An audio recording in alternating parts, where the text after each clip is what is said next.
Good, about time.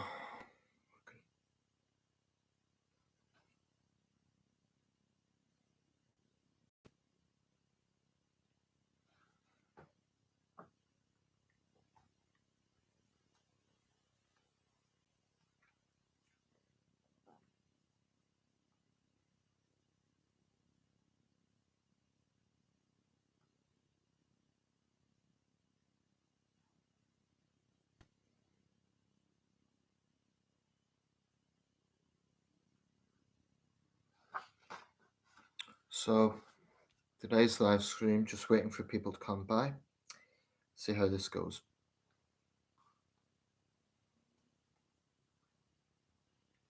Be a bit silly talking to myself while I'm waiting, so I won't.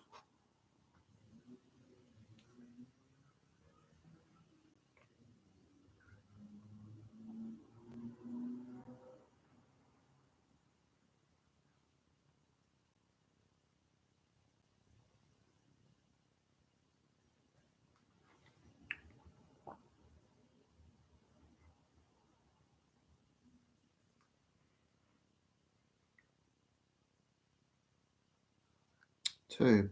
Hello, Declan. Welcome. You're the first guy in today, so welcome. I say guy because it seems to be mostly guys who are my subscribers. So I don't seem to have many women. So, welcome. How are you?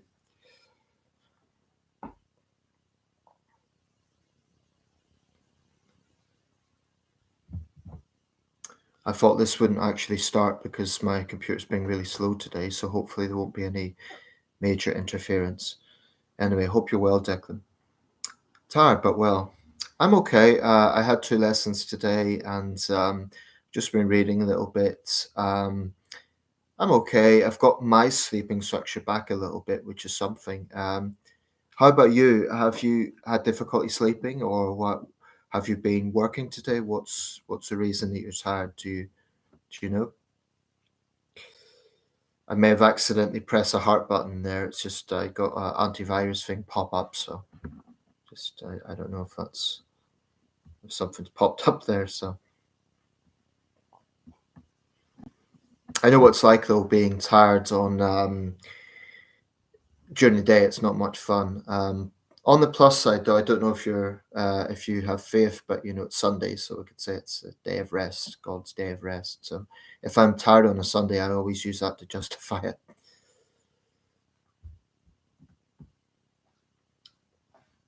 Not so much difficulty sleeping, but sleeping then waking up early on days off. Yeah, I imagine with your working schedule, Declan, is it consistent or does it change every week?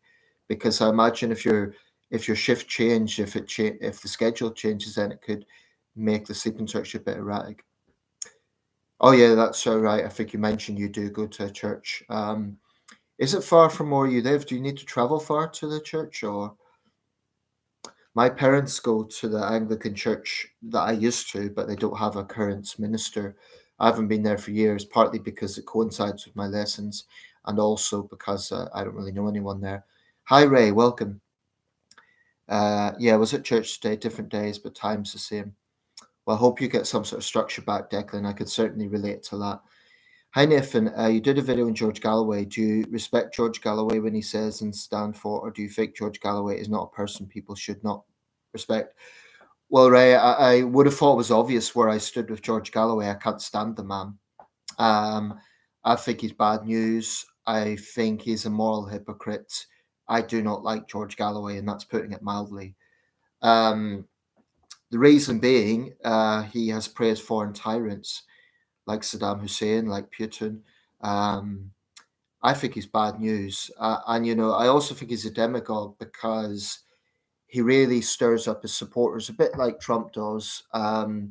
During the Rochdale by-election, there was legitimate threats made against some of his opponents. For example, the Reform Party candidate, and Galloway has unquestionably stirred those flames. I do not like the man. So, regarding my videos I made on him, well, I would have thought it was obvious where I stood because I did say, I think it was quite clear in the videos. I got a lot of slack from his supporters. That's fine. It comes with the territory. But I turned off commenting because it was a bit like some of the videos I've made in Russia. It looked a little bit suspiciously like bots, people creating accounts just to attack me. And frankly, I didn't want to put up with it, so I reluctantly turned off comments on some of those. Bit far, but they run a minibus through the city and do pickups.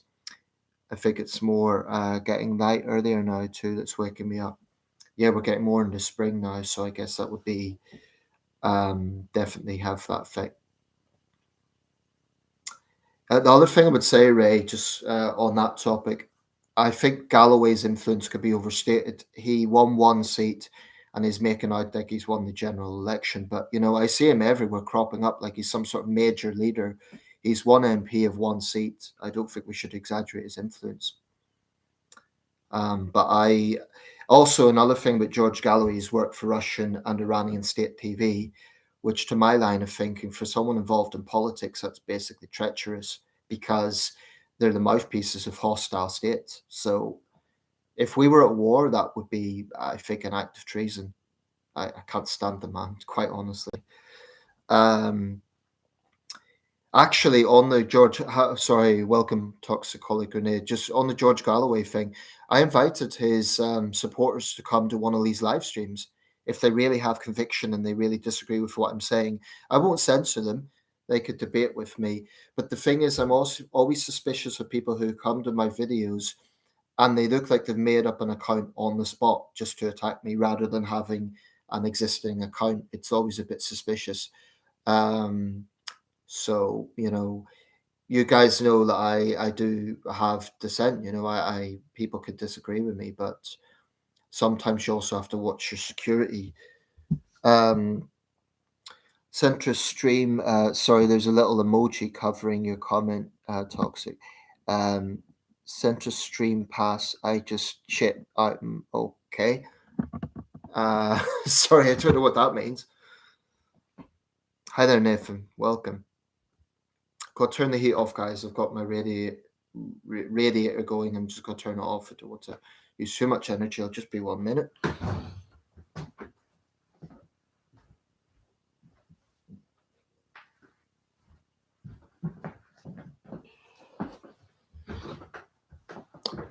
Yeah, sorry, Toxic. I don't know what that's referring to. I just shit out my ass. What's that a reference to? Sorry, I don't get that.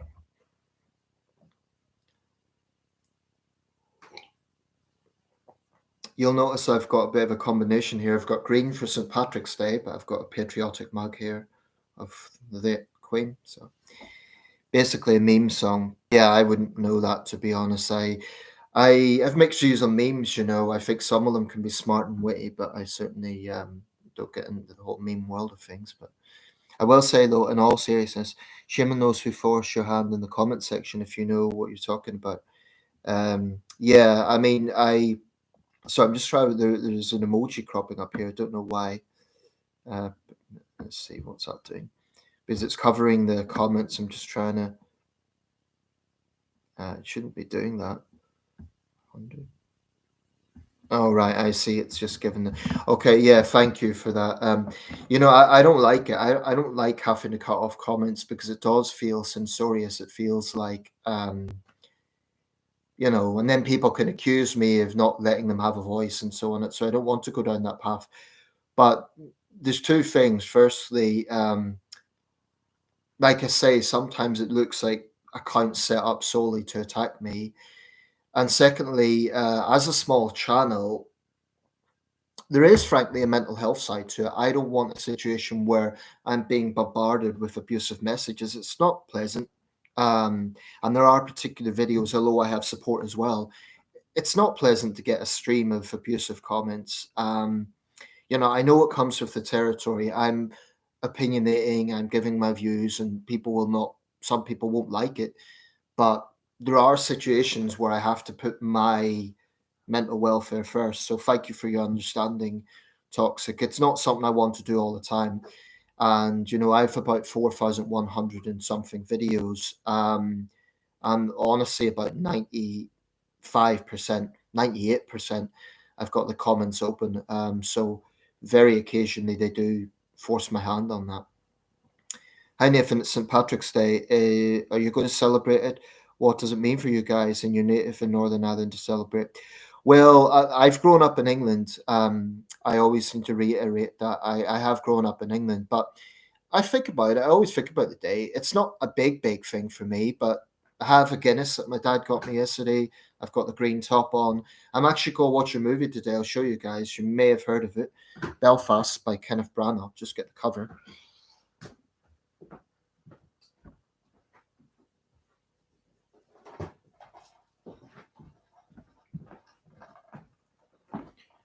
So this was released and it's a bit shiny because still got the cellophane on it. But Belfast, it's semi-biographical by Kenneth Branagh, who's also a Northern Irishman. I thought it was a good movie. I liked the way it was done. The thing about Northern Ireland, it's very easy to fall into cliches about the Troubles, but this movie covers other things as well. It's just a coming of age film. For example, it shows a character going to the cinema to see Star Trek. So it's there's aspects of the Troubles there, but I thought it was well made. So I'm going to watch this. But yeah, it's not a day I take super seriously. I mean, I consider myself British with that Celtic connection because I'm from Northern Ireland. Northern Ireland, it's in the United Kingdom, but it's Celtic. So for someone from Northern Ireland, it really depends how one self identifies. I mean, my sister would call herself Irish. I call myself British, but with a respect for Celtic culture. I mean, I am interested in Irish culture. I listen to Irish music and stuff occasionally. But truth be told, I've been in England for 24 years and I'm 38, so most of my life. Um, but it's always there. It's always like something I think about. But to be quite honest, Chinese New Year, I'll be thinking about my connections to China. I taught over there. So that's basically it. What about you, Ray? Do you do anything with that? Um, I mean, the thing about St. Patrick's Day, I will say this, it seems to be very generic. Anyone could celebrate it. I've seen Muslims celebrating it. I've seen English people celebrating it. It seems to be very uniform, or not uniform, that's the wrong word. It's a broad church. It seems to bring in a lot. And, you get these tacky Irish pubs in European cities, continental European. I remember the first time I went to the Netherlands, they said, "Oh, we're going to an Irish pub," and I thought, "Oh, that sounds tacky. I'd rather go to a Dutch pub. I'm in the Netherlands, so." But it's that Irish diaspora all over the world. I think in New York it would be interesting. An Irish pub that would make sense in New York City or somewhere like that.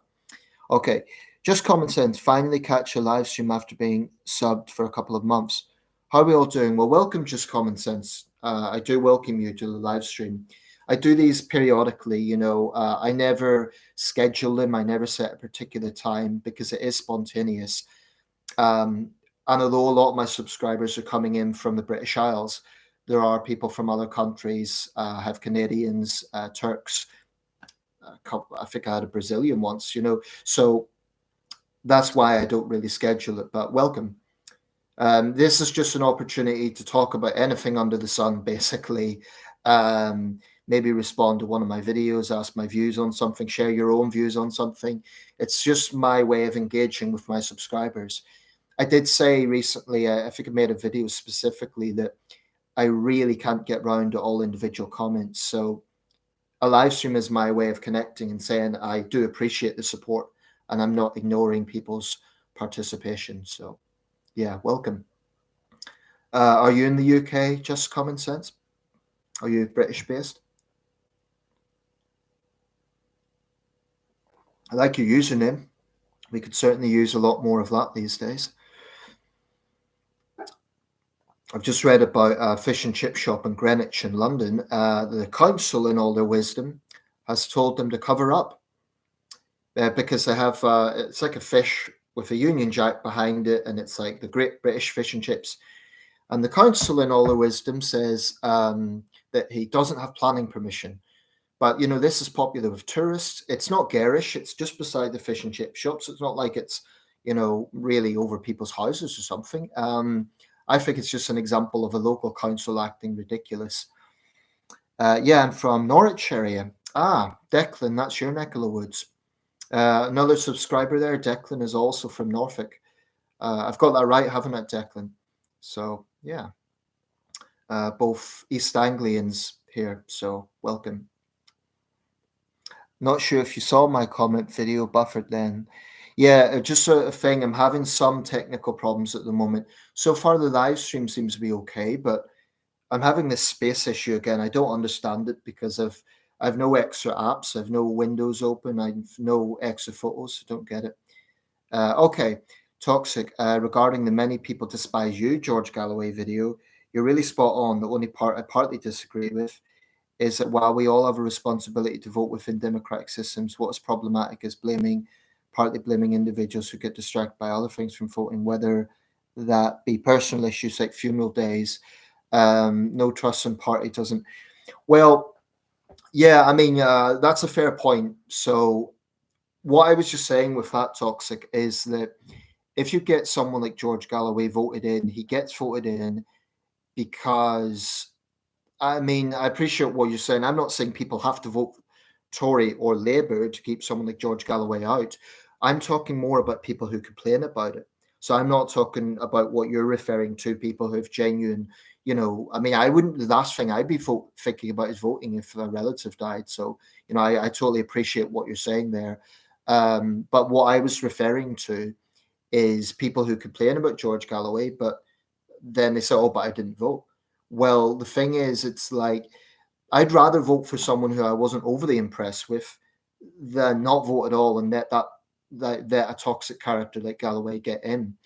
I must be honest, I thought about changing that title because it's a bit, well, it's vitriolic. I'm talking about hate, but I think I had to make the point because Galloway was talking about hating the prime minister, and I'm making the point. Well, you know, you're not so popular yourself, Mr. Galloway. And certainly with his fans, he has a cult-like support. But anyway, toxic. That's all I was saying.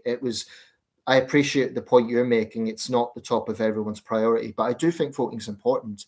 It's something I always take seriously. I don't think it's a trivial thing. So I appreciate what you're saying.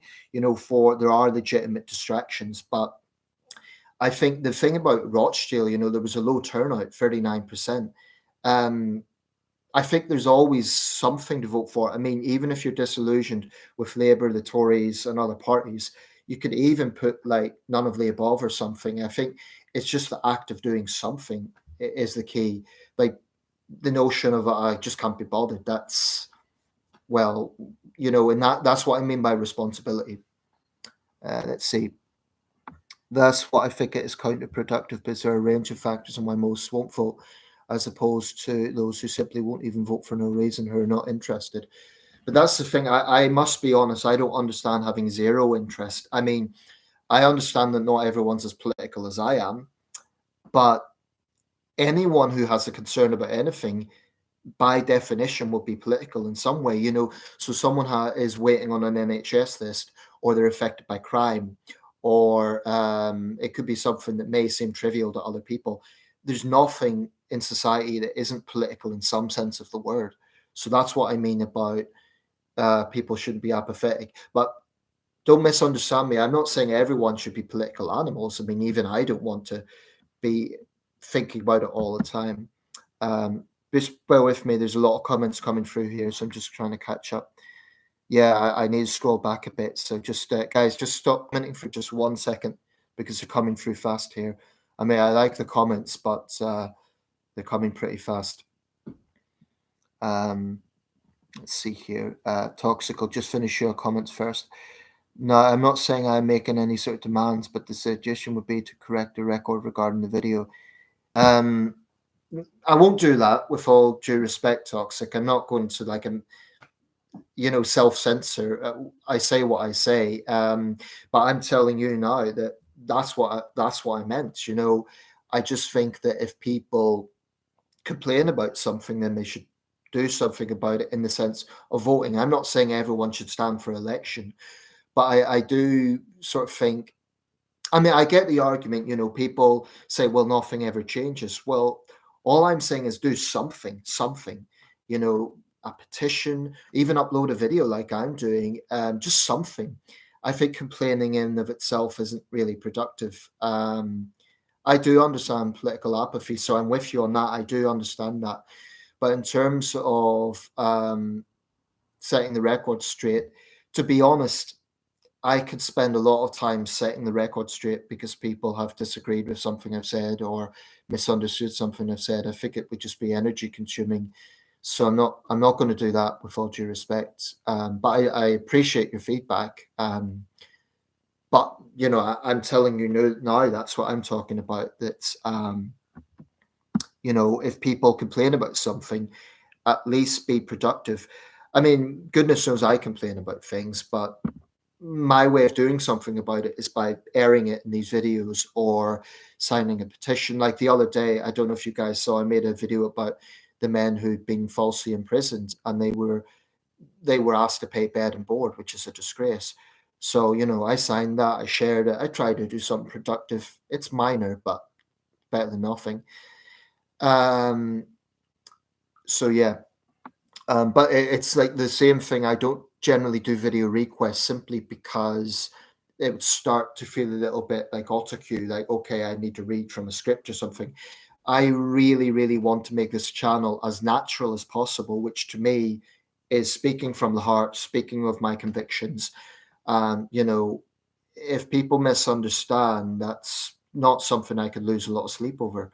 Because honestly, I'd spend time trying to, well, that's what I meant. That's not what I meant. It would just be, can you see what I mean? It would just get too energy consuming. But I do appreciate your feedback. Ray, hi Nathan. When Donald Trump described Haiti as a shithole as a country, do you think he is right about it, or is he stirring up hatred?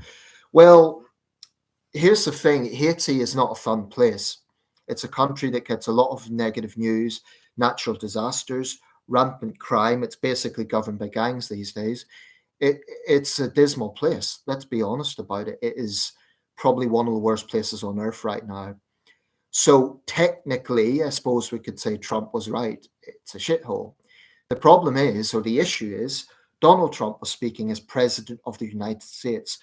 I do think a certain responsibility comes with leadership and with statesmanship, and simply stating the obvious that a country has problems isn't helping the situation, and it's certainly not statesmanlike. So that's why I can't remember if I made a video about that at the time. I think it was when he was president, he made that speech. But I mean, so technically he's right, but I think leaders need to have a certain degree of diplomacy.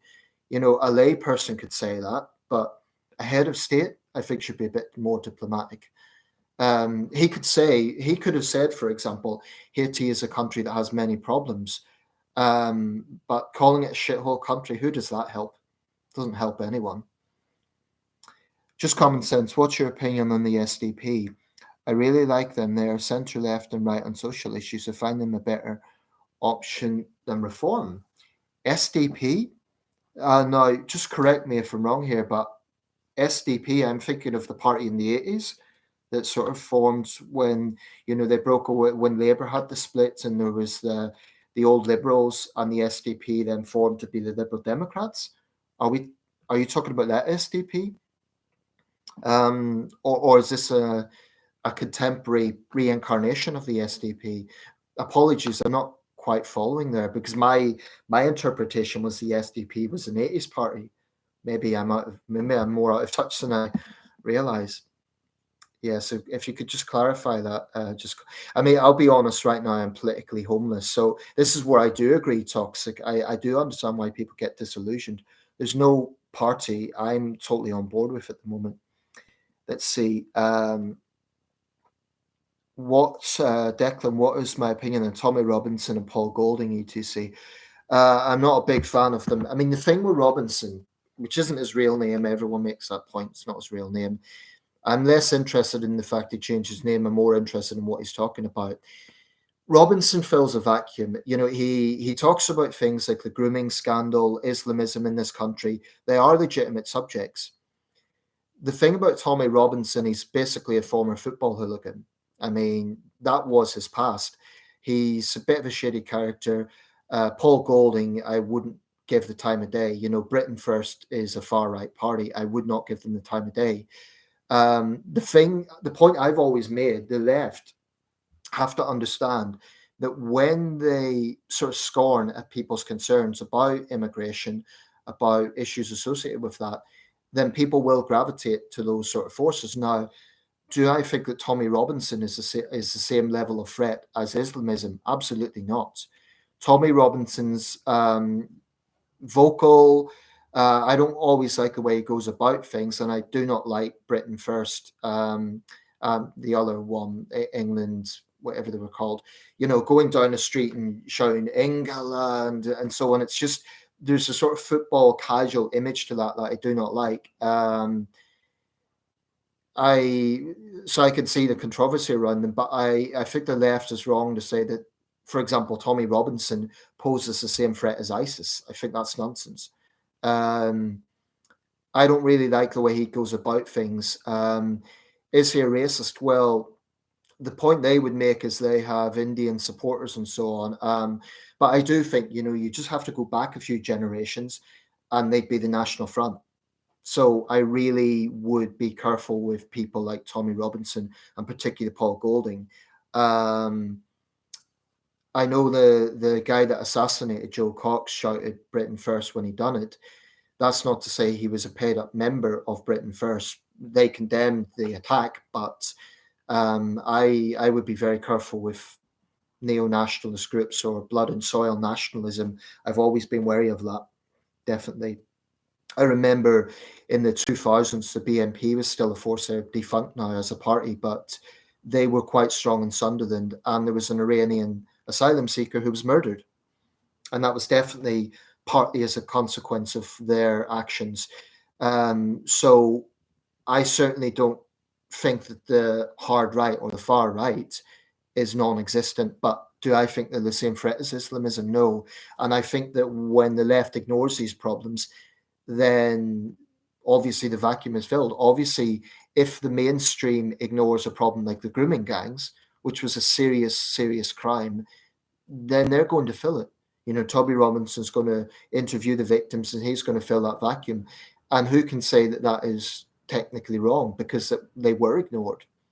So I think mainstream politicians, whether they be Tory or Labour, need to talk about these things. And one thing that makes me angry is when Conservatives talk about them, they're immediately accused of, oh, you're dog whistling to the far right. Well, if Conservatives don't talk about it, then it will be filled by ultranationalists. The left can't just sweep these things under the carpet and hope that they go away. Let's see. But for the rest of the video, it really is spot on. George Galloway also represents a group of individuals, especially those in government, who are so disloyal to democracy. They could say what they want about those who have a strong moral compass, but what we do is that we'll never sell our hearts as opposed to our souls, because our souls are actually us to begin with, to the point we betrayed democratic systems. The thing about MAGA and Donald Trump is the same way, which of whom never grasp the importance of loyalty. It really is a shame that we are in these troubled times, but I sincerely hope. I do agree with you, Nathan. Yeah, I mean, the thing about Galloway is this is a man who pitches to foreign tyrants. I mean, right now it's a Palestinian cause that he's really projecting, but I would say to Muslims who support George Galloway, he praised Saddam Hussein. Saddam Hussein killed Muslims. He has praised the Russian tyranny, or rather, he's blamed NATO for the events in Ukraine. But Muslims who support George Galloway need to consider that Galloway support the Soviet Union. The Soviet Union invaded Afghanistan. Soviet troops desecrated mosques. So, how does that tie in with respecting Islam? Some say he's a convert. I don't know if he is or not, but I also think with George Galloway, it's important not to get carried away. He's one MP in one seat, and hopefully he will be kicked out in October if we have a general election. I think the big parties need to get their act together, but definitely they need to listen to, and I've made this point before, it's not just politicians, it's institutions as a whole, courts of law, the BBC, institutions, Metropolitan Police, they need to listen to people. We have too little of that. So it's not just politicians, it's also institutions. Tommy screwed over my best friend Nizar Hussain, the most hunted ex-Muslim in the country. Nizar is also my co-host. Yeah, that's another thing. I'm not familiar with your friend, just common sense, but I remember Tommy Robinson and co slandered a young Syrian lad, and he ended up suffering a racist attack in some. It was in some northern town. I made a video about it at the time. That's why I would be very careful with the likes of Tommy Robinson. And I don't think Robinson's the worst, but the thing is they will talk about some taboo subjects that are true, but there's also a good deal of dishonesty on their parts. And I think, I do not like the football casual image. I mean, a typical Britain first supporter will get blind drunk, and they'll fly the England flag or the British flag and make an ass out of themselves.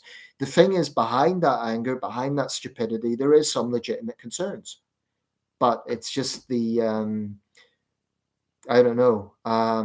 I think they do have bad PR, but it's more than that. I do think further back there are some blood and soil nationalist positions there, and just common sense. Maybe you could tell us a bit more what happened there.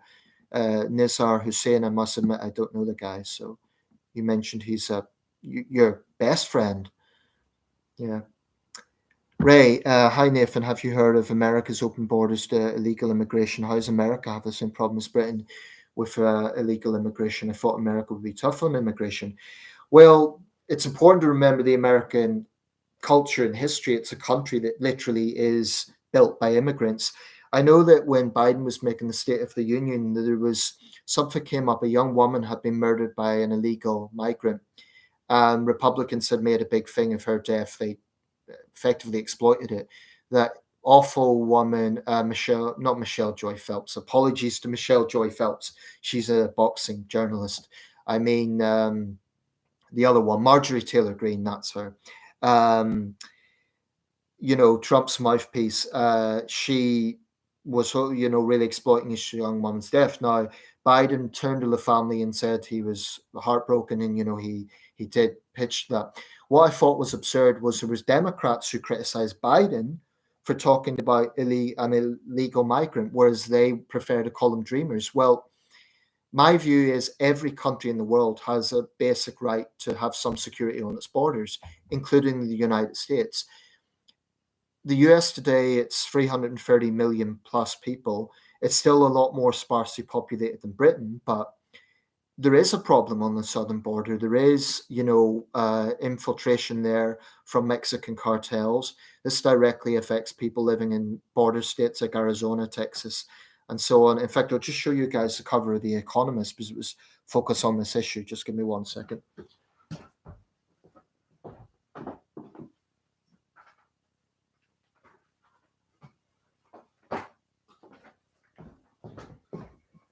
I think if Biden loses the election, it could be this issue. How the border could cost Biden the election. It's definitely, I would say there's three major parts of the world where immigration is a major issue. It's the US Mexico border, Europe, as in the Mediterranean and the English Channel, and Southeast Asia, particularly the Rohingya refugees in Burma. They are the three major sort of immigration flashpoints in the world. From a human perspective, I have genuine sympathy for people who try to seek a better life or flee persecution, but there has to be some common sense as well. There has to be vetting of people coming in in the case of America, I understand there's somewhere in the region of 11 million undocumented people. Now, technically, they're all illegal, but what are they going to do? They can't jail 11 million people or deport 11 million people. So I think it would make more sense to give them a path to citizenship. But there is an argument Republicans make, which is fair, which is, well, what about people who play by the rules, who go through the formal channels rather than coming in illegally? And I think the American Democrats, a bit like the British left, are a bit naive about this. But anyway, it's a complex subject and there's a lot more to say about that. JX, hi Nathan, hope you're doing well. Thank you. I'm okay. Not too bad at the moment. I'm pleased this live stream's going well. What would be your thoughts on the House of Commons incident regarding Lindsay Hoyle? Basically has caused an utter uproar of rage from, oh yeah, you're referring to the incident a few weeks ago. Yeah, I don't think I made a video on that one. There was some other things going on at the same time. I think speakers have to be very, very careful not to be seen as partisan. I think that was one occasion where Hoyle did fail. Let's see. To be honest, even though I simply hate the Tory party and for all good reason, not that I'm tarring all members with the same brush, the Speaker does deserve the backlash he got. Yeah, I mean, remember he came from the Labour side, so particularly if he's deemed to be partisan to Labour, that won't go down well.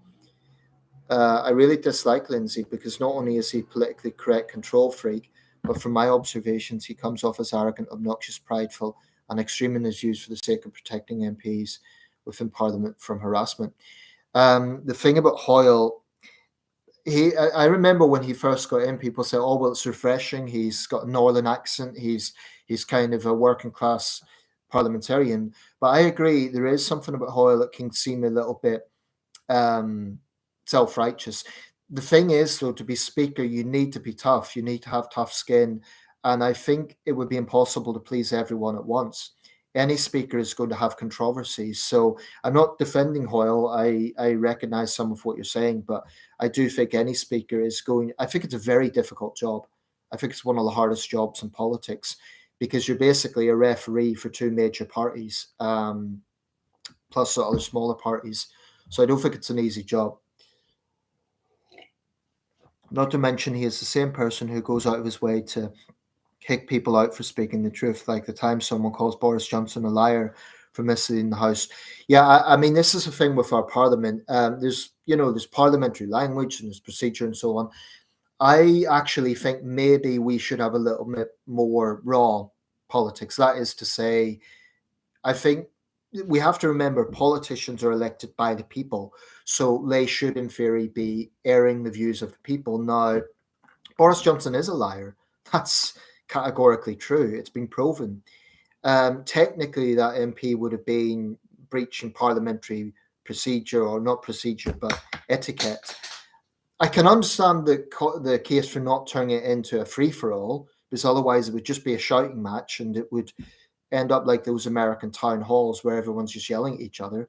So I think there should be some control, but I would say it's a little bit too rigid. I think MPs should have a bit more flexibility to say exactly what's on their mind. It's a little bit too rigid as it stands. I mean, we're in 2024. There should be a bit more flexibility there, I think. Um, let's see. He's resorted to that violence a few times, even recently. You're talking about Tommy Robinson, Declan? Yeah, that's the other thing. He has a violent record. To be fair, some of that was self-defense where Muslims had physically attacked him. But this is the thing. The guy has a football hooligan background. Now, that's, not exactly someone who's going to be an upstanding citizen. You might know him from the documentary called The Unholy War. I didn't see that, actually. He was forced out of the area he was living in because he was almost beaten to death for leaving Islam. Terrorist attacks on his home. Moving Tommy reached out to him, telling him he would really help him financially, and him and his family really needed it. If not, he wouldn't have done the interview. Tommy never helped him. So what you're saying is Tommy misled your friend? I know Robinson. I mean, I remember an interview where Tommy Robinson met the former Islamist Majid Nawaz, who worked on LBC for a while. I'm not sure if you're familiar with Majid Nawaz, just common sense. For a while, I respected Majid Nawaz. I thought he was a sensible guy, a smart guy, a voice of reason. And I thought, who better to talk about Islamism than a former Islamist, someone who's decrying their ideology? Unfortunately, in recent years, Majid Nawaz has kind of went down a rabbit hole. I don't know what's happened to that guy because he was a voice of reason and common sense, but he's kind of, to me, he's went down a rabbit hole into conspiracy theories. He's become quite pro-Trump, or just, he's anti-woke, which is fine. I'm anti-woke, but I think, yeah, it's a sad thing that the direction Majid Nawaz has gone in. Because anyway, I deflect.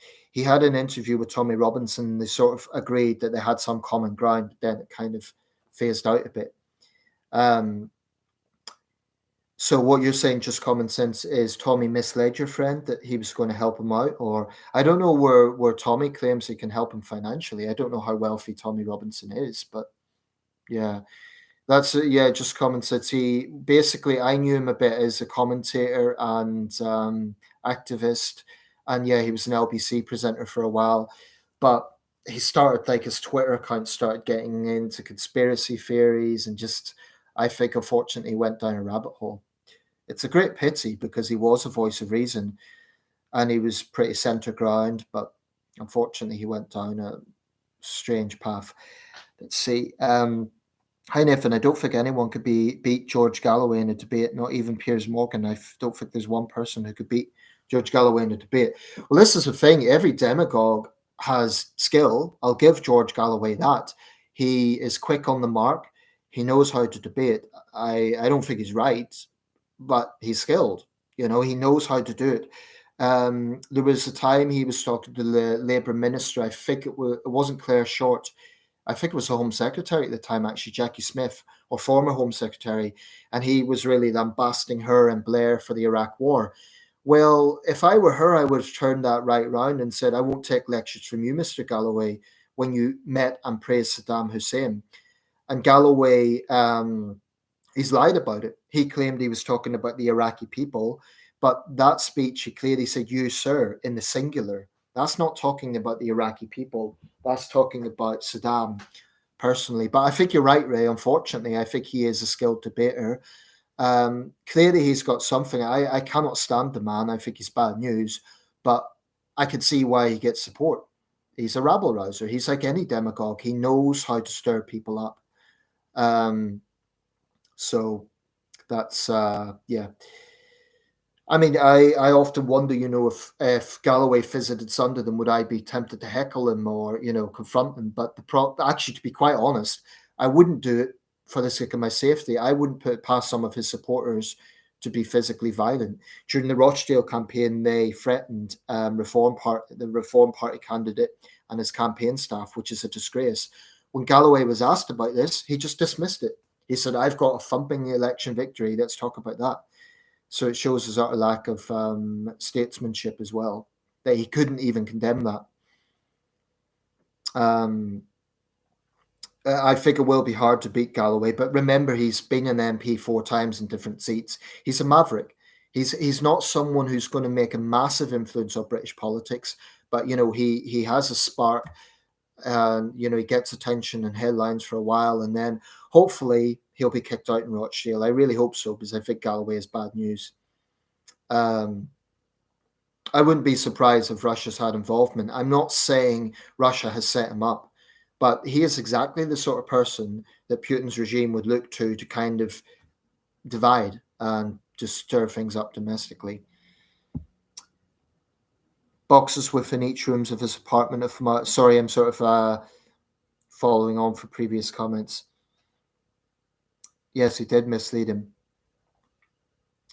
Yeah, that's unfortunate because ex-Muslims particularly take a lot of risk. So it's certainly not something that should happen. That Robinson should know the risk they take and not to have misled your friend. But I don't know the full details. You obviously know that better than me. Did you ever see the video of George Galloway going against the US Senate? As much as I hate him, it was hard to beat in debate. Well, that's what I've just been talking about. I mean, he is a good debater. And that's a famous speech. It was, I think, over the Iraq War. The thing about the Iraq War, it was a disaster. Now, if I ever got into a situation where I debated Galloway, that's one thing he couldn't throw at me because I actively opposed the Iraq War at the time. So he couldn't say I was some sort of stooge of foreign policy because I actively, at 17, I protested against the Iraq War. It was a disaster. No matter how awful Saddam was as a dictator, Bush and Blair went into that over the WMD's claim, which turned out not to exist, and it was a quagmire. It destabilized the area. Maybe that would have happened anyway, but it will always be a dark shadow on Blair's legacy, and Galloway knows that. But if Galloway ever became prime minister, I dread to think. I really think someone who supports foreign tyrants really is not in a position to point fingers at anyone. And I think journalists and others need to really press Galloway on those things.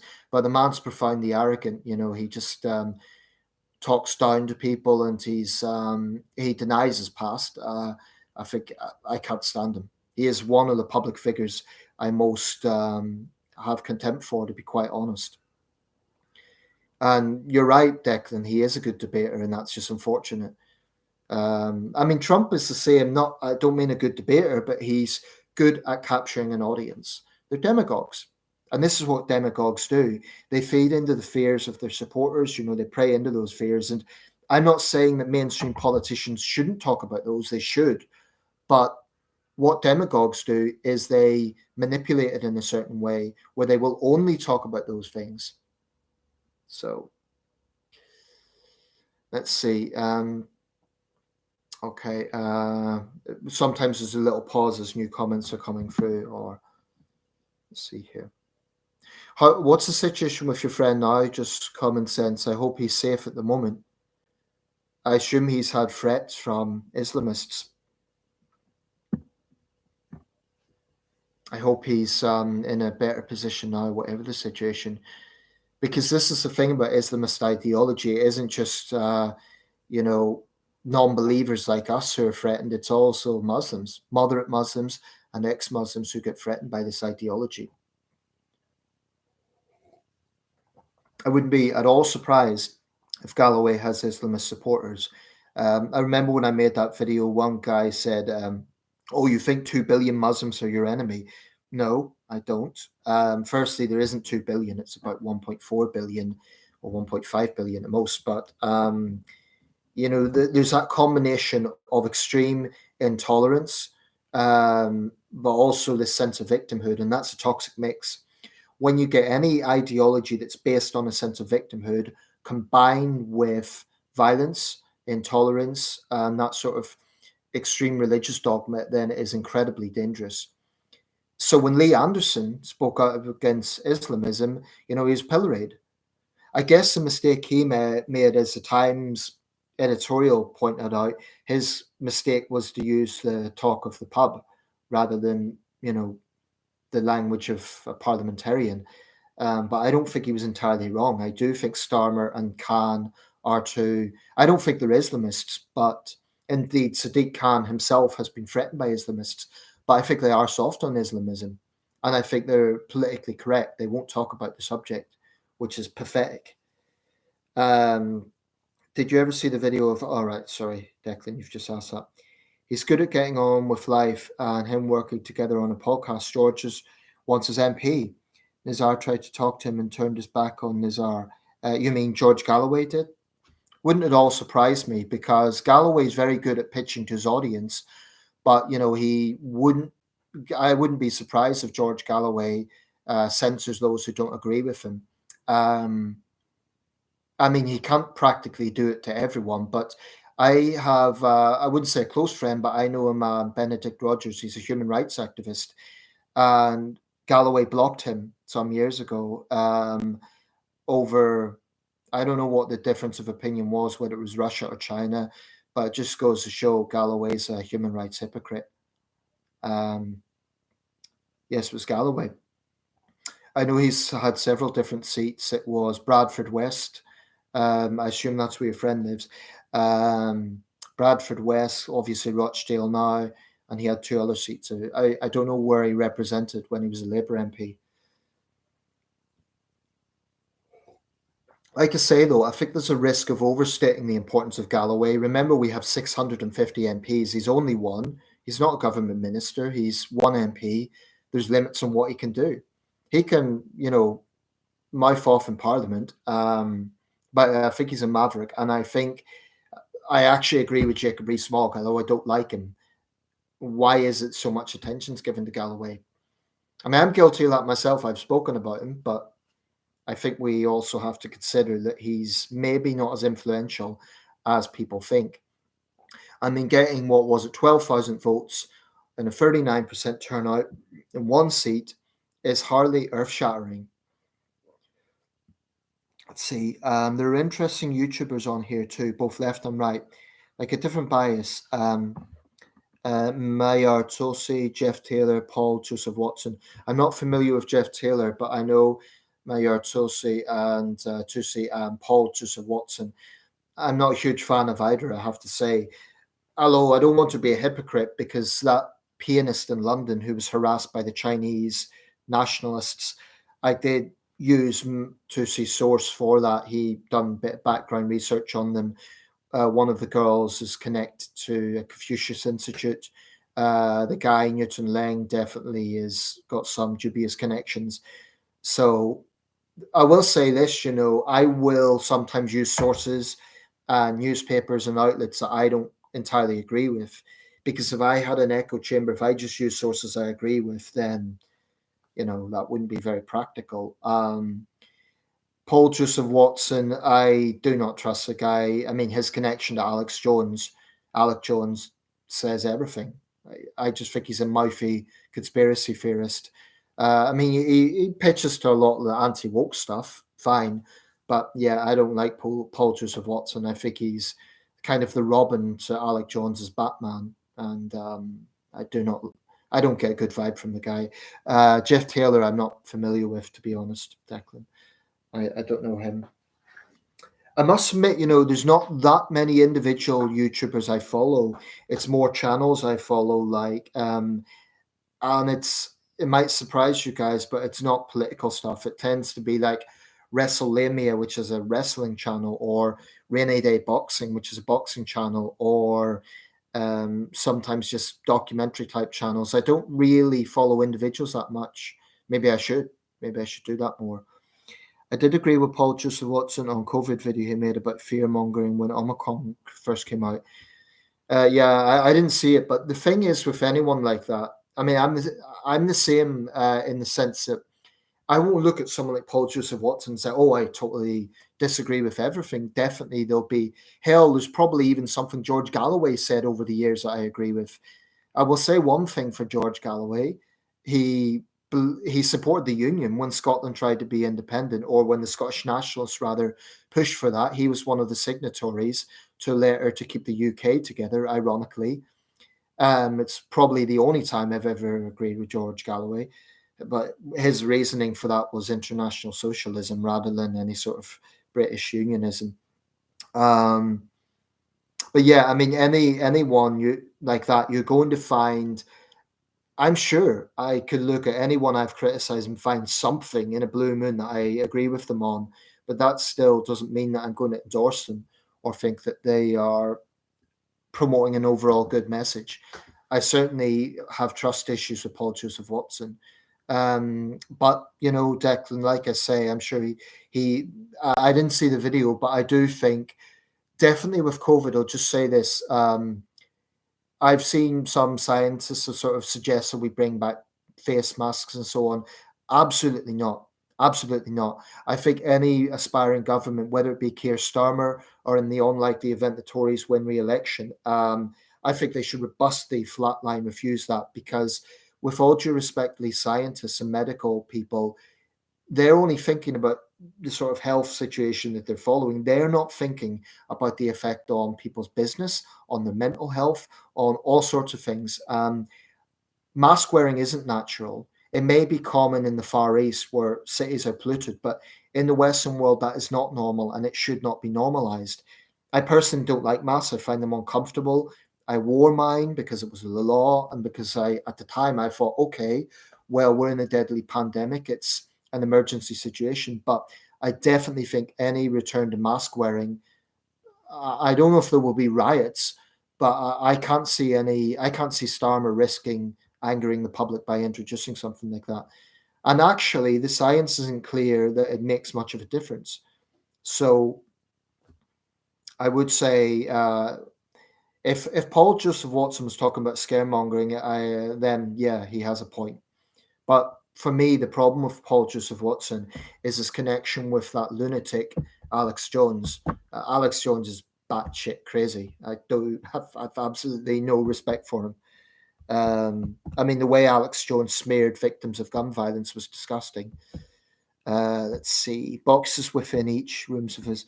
So we're just getting a little bit of. I think the stream is stalling a little bit.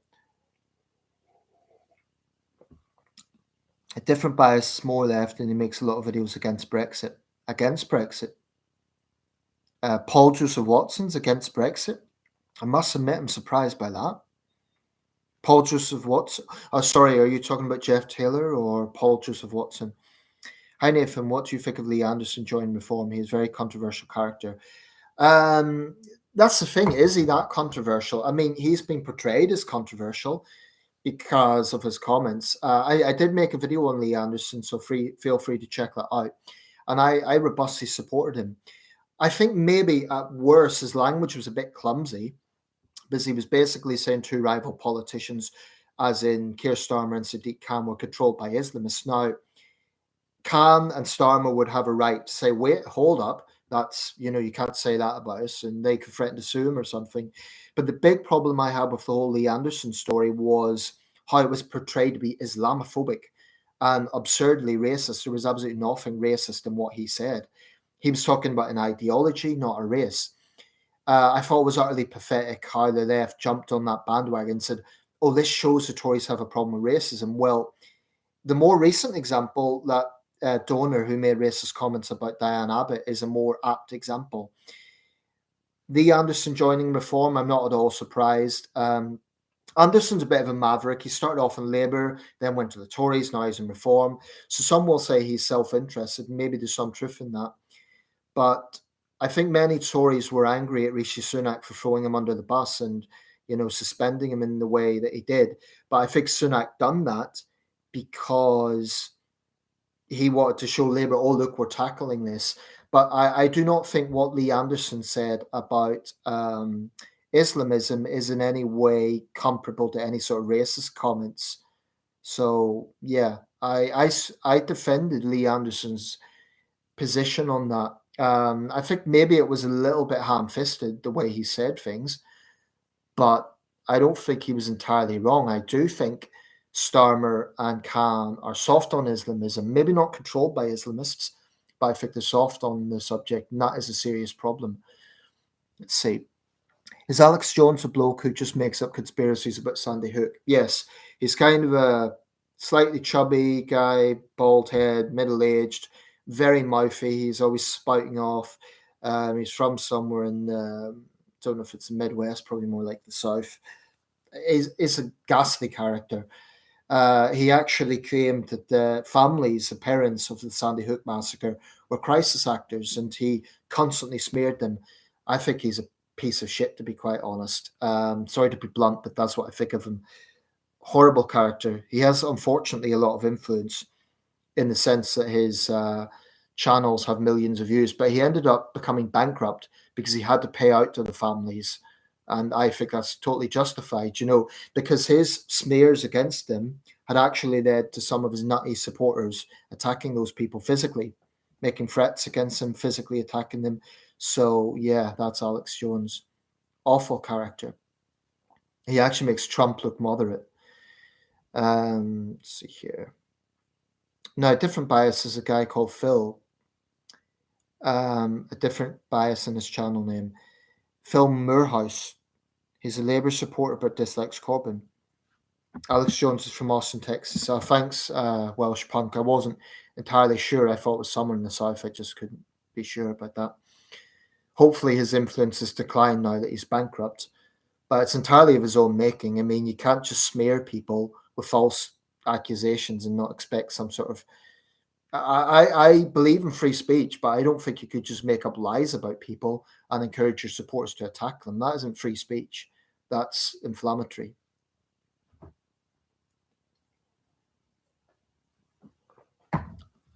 Guys, I'm going to wrap this up fairly soon. Let's give it another 5-10 minutes, okay? How do you think Western democracies should deal with the rise of populism, Farage, Trump, etc.? How much time do you have? Basically, I have always felt that populism rises when there is a perception that the mainstream and institutions are not listening to people. I definitely think we have huge events like COVID, probably the biggest event of our lifetime, that has an influence on this because people look at how governments respond. I've always said, populism, some would say one person's populism is demagoguery, another person's populism is listening to the people. So I don't think populism is entirely bad. Politicians should listen to people. They should echo what people are concerned about. I mean, hell, I've got a populist streak in me. When I talk about crime, I'm echoing views that are quite widespread. And, if I was a politician, I would be vocalizing that in quite blunt ways. I'd be accused of being a populist. Yet I'm centre ground on most issues, but definitely with crime, I'd be well on the right. But I don't think populism is entirely a bad thing. I think there's a fine line though between populism and demagoguery. I think it becomes demagoguery when you start telling lies about others and stirring up violence. I think definitely Trump falls into that category. He's unquestionably stoked up conspiracy theories, and absolutely he was responsible in large part for January the 6th. I think those individuals were responsible. People are responsible for their own actions, but unquestionably Trump stirred it up by, failing to concede defeat, by talking about the stolen election, by riling up his supporters. I'm getting them to, stand by and all the other coded language that he was using. Um, so how should Western democracies deal with it? I think the mainstream has to understand people's concerns. Institutions, it's not just politicians. I feel strongly that institutions, particularly, let me go back to the justice thing. The Court of Appeal, the sentencing councils in England and Scotland, they are arrogantly detached from public opinion, arrogantly so. They can say that they have public consultation, but really, how much do they act on? Is that just lip service? Or are they just having public consultation? My shoulder's a funny angle. So I really think that when people feel that institutions don't listen, it's like trying to get through to an MP, or I'll give an example of this to answer your question, Welsh Punk. If someone feels the sentence is unduly lenient, anyone can write to the Attorney General of England and Wales. The Attorney General, I'm not sure who that is at the moment, they then write to the Court of Appeal. But the vast majority of times, nothing changes because the Court of Appeal will either reject the Attorney General's appeal or they'll just ignore it altogether. That is, if the Attorney General even refers it. So that's an example of an institution ignoring public opinion. That is to say, they will say, oh no, the judgment stands. I take the view that if judges consistently make sentences that don't fit public opinion, they should come under scrutiny.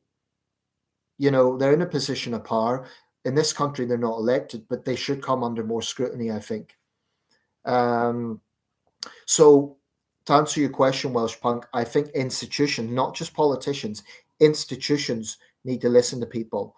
And okay, not everyone's going to agree. So listening to people might be a bit of a vague thing to say. But just generally, people, when they feel detached, there has to be a more straightforward way to communicate, i.e., if people have a grievance, there has to be a more straightforward way for that to be addressed. And I'm not sure that it is, particularly in the justice system. People want to feel a sense of empowerment. And in a democracy, people won't always have exactly what they want. That's not what democracy is about. But at the very least, they should feel that they have a voice. And I think populism rises when populist figures move in and say they're not listening. And sometimes that is correct and sometimes it isn't. But that's how it develops. Let's see, Ray. Hi Nathan, you did a video on Floyd Mayweather on being the best boxer. Remember when he fought the Big Show? That was the best moment. Yeah, that was well, actually, to be fair, Ray, I didn't say he was the best boxer. I said he was one of the best. I'm not sure if I'd have him at the very top.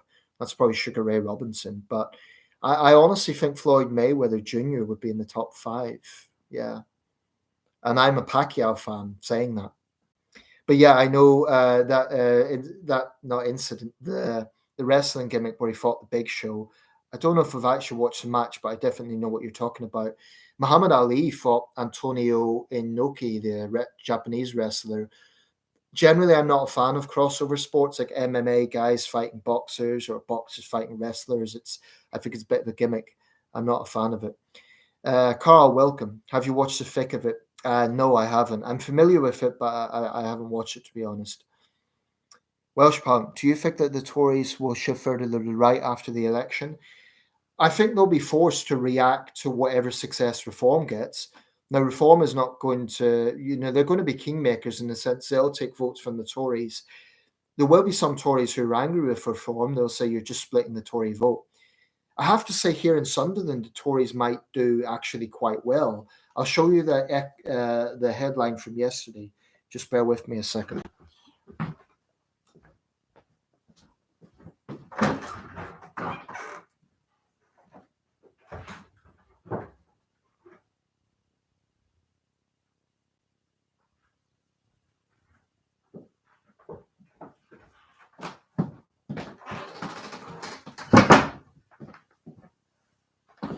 So this is my local newspaper in Sunderland, the Sunderland Echo. There we have the Chancellor and some film studios. We're literally getting film studios here, and I must admit I dismissed it at first. I thought, nah, it's some sort of, it's going to be another thing that doesn't go ahead. In Sunderland, we've had, I'm just mentioning this because it relates to what you mentioned, Welsh Punk, about Tory electability. Um, we've had a lot of investment here recently. We've upgraded the train station. Unfortunately, things have closed as well. Our only cinema closed last year. We've had big stores like Marks and Spencer's and Tesco closing, but things are starting to pick up again, I think. Sunderland's not quite a red wall seat, but our Labour MP had quite a reduced majority in the last election, so no doubt it's Julie Elliott, she will be looking at that. That's actually the Prime Minister visited Sunderland the other day with Hunt. Second Prime Minister I've missed, but I was going to the gym that day. I was going in the other direction, so that's him visiting the local radio station. The point I'm making here, to answer your question, Welsh Punk, I think it was you that asked that. Sorry, I'm just trying to think. Yeah. Will it switch further to the right? I think parties have to adapt to whatever the mood is. Are we becoming more right wing as a country? It's hard to know. It's hard to know. I think certainly there is an unease at the moment. There's an unease about immigration. There's an unease about our place in the world. I do think it's fair to say we're not a very confident country at the moment. Yet we are still a powerful country. I mean, we're not, people might say our influence has declined, but they have to look on an international scale. The UK is the world's sixth biggest economy. We're a NATO member. We're a nuclear power. We're still a pretty formidable force. Anyway, to get back to, yeah, these film studios are being described as the largest in Europe and will be second only to Hollywood. Now, I must admit, I find it hard to see Brad Pitt or Leonardo DiCaprio wandering through Sunderland during a film project, but who knows? So something like that will play well into the Tories' hands. It doesn't mean that they'll win the seat, but that's the sort of thing, the leveling up thing that they'll have to focus on. In terms of more right wing, well, I think they will have to address concerns. Definitely, the immigration thing is one of them. Um, some people say focusing on the culture wars is a mistake. I don't know. A lot of people do not like the woke left, and they look at things like councils acting like mini tyrants, and they don't like it. I made a video recently about Carol Vorderman attacking the Tories for waging the culture wars. I think that is incredible because it's the left that tries to change language. It's the left that pushes all of that. I'm not saying the Tories are innocent, but they're mostly just responding to it. That's how I feel. And it isn't trivial when people are facing their livelihoods on the line, losing their jobs. When you get NHS seminars where people are forced to listen to how they have white privilege and other such poisonous, divisive things like that. I really have a problem with that. Anyway, let's see. I'm pleased you saw the video, Ray, on Mayweather. Most of my boxing videos don't get much traction, so pleased you saw that. The thing about movie studios is very interesting. Absolutely. I mean, I must admit, I kind of dismissed this at first, but Sunderland is not the sort of place that, we have a good deal of deprivation here, and there's a lot of shops that close down in Sunderland. We have a lot of gambling places. It's not, this is not a prosperous area. So it's been described as the biggest thing in the region since the opening of Nissan back in 1985. Nissan, the local plant, Nissan plant here is Britain's largest car plant. It's even bigger than the one at Ellesmere Port. But so we could rightly be called the Detroit of Britain. But yeah, I mean it's exciting, but I'm being cautious about this because we'll see what happens. But definitely, it's good for jobs, and yeah, I mean, I definitely would welcome it. But I don't know if it means we're going to see like Hollywood A-listers necessarily walking through Sunderland City Centre or anything like that. But the last Indiana Jones film, The Dial of Destiny, they filmed the bridge scene, I believe, somewhere in Northumberland. And in Jurassic World Fallen Kingdom, the house that acted as Hammond's mansion, if you're familiar with the movie, that was shot at Cragside in Northumberland. It was also used in the film The Current War about Thomas Edison. So the Northeast is a beautiful region. We have a lot of good filming opportunities up here. Hopefully you will get the chance to watch it. It's a great show, very funny. I might check it out, but I don't really tune into TV shows often because I find the only thing I really watch these days regularly is Gladiators with my mum. I mean, I watch the news occasionally, but I find that it's like the discipline of having to tune it at the right time. But I might check it out, Carl. Thanks for the suggestion if I get a chance. What's your view on Peter Hitchens? I spoke to him a couple of times. Even he's an interesting chap. I have to be honest. I am aware of Hitchens' views on Russia, and that's the one big Achilles heel he's got. He's pro-Russia. He's pro-Putin, and I have a big problem with that. He had a piece in the Daily Mail where he blamed NATO for the war in Ukraine. And it's just that old trope, that old narrative that is straight out of the Kremlin's propaganda playbook. So yeah, to be honest, that's my issue with Peter Hitchens. There's other areas I would agree with him on. I know he's pretty conservative on issues like crime, um, and there's certain. It's just a pity that he's so dead wrong when it comes to Russia. I think it's pretty abhorrent for him to be pushing Putin's propaganda on that. Disgraceful, in fact. So honestly, that when you say Peter Hitchens, that's the first thing that came to my head.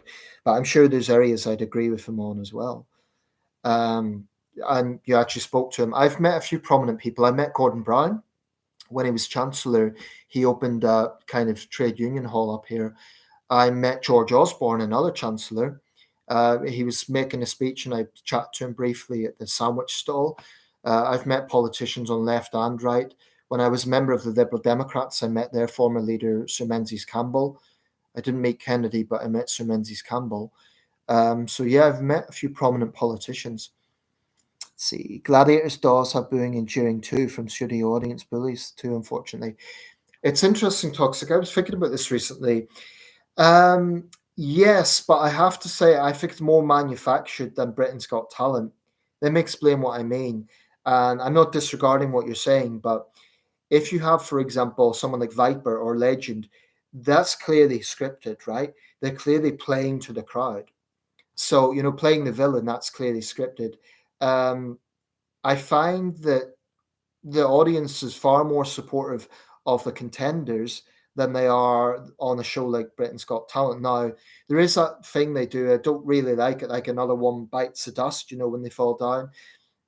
I'm not really a fan of that, but I don't think it's comparable to a show like Britain's Got Talent because for me, in Britain's Got Talent or X Factor, when the audience is booing, they're just being mean spirited. With Gladiators, it's a bit more scripted. I honestly do think there's a difference in that sense, but that's just my opinion.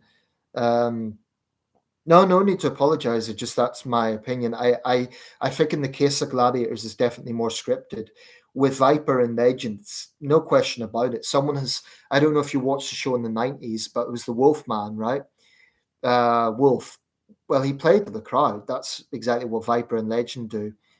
So I do think it's scripted. Another one bites the dust. There were a few times in Gladiators where a few weeks ago it was the women actually. They played quite dirty. One of the contenders, I think it was Saber, the Gladiator Saber. She threw off her like that on Gauntlet when they have the foam thing. She actually threw it off and she tackled her, which is definitely breaking the rules. And then the others did as well. And the referee said, "Grow up, act your age." And then there was one of the contenders, and you could tell he was genuinely angry with Viper and they were genuinely squaring off. That wasn't scripted. So sometimes, that competitive thing can get. I remember in the 90s, not Vulcan, I think it was Scorpio, one of the women gladiators, complained because one of the contenders had put grease on her leg on the wall and it meant she slipped. So, yeah. But I certainly wouldn't watch Gladiators if I really thought that the studio audience was similar to X Factor or something like that. Yeah, sometimes scripted be quite confusing at times. Yeah, well, in the case of Gladiators, I'm pretty sure it is. But think about it, if it was just like a sporting competition every week, it would get a little bit mundane and boring. So they have to jazz it up a bit by having a villain, and it's a bit of pantomime. In the case of it, the thing I don't like about X Factor and Britain's Got Talent is they deliberately allow people who don't have skill to get through just so the audience can jeer at them. And it really pisses me off because my way of thinking is, well, it takes guts to get up on that stage. So the people in the audience, what right do they have to jeer them and to, it's quite nasty and mean spirited. If we look at 90s television, 1990s, uh, something like Stars in Their Eyes, it was all, the audience was all supportive. And it was, I just think in the last 20 years, TV's been a bit mean spirited more often than not. Not everything, but certainly Britain's Got Talent and X Factor. And then you get garbage like the Jeremy Kyle show, which is now defunct, thank goodness. But there is a nasty streak to television that we've seen in the last 20 years. But yeah, Stars on the Rise, that's a good example. I see you've just written it, Toxic, because if you look at that, it's people living the dream. They're portraying their favorite musician, and the audience is supportive. I mean, to me, that's good entertainment. And the thing is, they're good. They're genuinely talented. Um, I've watched a lot of old reruns of Stars in the Rise just while I'm having dinner or something. What else was there? There was Generation Game. There was the Crystal Maze. Don't know if you ever watched that. Gladiators, the original Gladiators. I like the new one because I think it's similar to the old one. It's a similar format. They did actually reboot Gladiators in the late 2000s, but it kind of fell flat on ITV. No, this one's ITV. I think it was Sky rebooted it in 2008, but didn't work. So it's a 90s one and this one, which has worked well. It's the basic format's the same. Okay, guys, I'm going to wrap this up pretty soon. I think it's been a good live stream. Just Common Sense, thank you for telling me this situation with your friend. I hope he's in a good place now. As always, guys, it's great to have participation.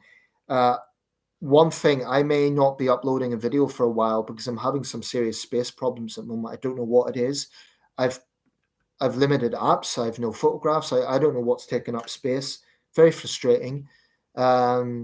So it means that I might not make a video for a while until I resolve that problem, just in case you're wondering. So I'll probably do another live stream fairly soon. I never script it, like I say. That's it, really. Happy St. Patrick's Day if you mark it. Yeah, look after yourselves, and thanks a lot for all your support. Thanks for the participation, as always. Take care. Yes, thank you. It was good to finally catch a live stream. Yeah, I mean, just Common Sense, I do them periodically. So if you miss one, I'll definitely do these more often than not. Okay, guys, look after yourselves. Take care. Have a good afternoon. Bye for now.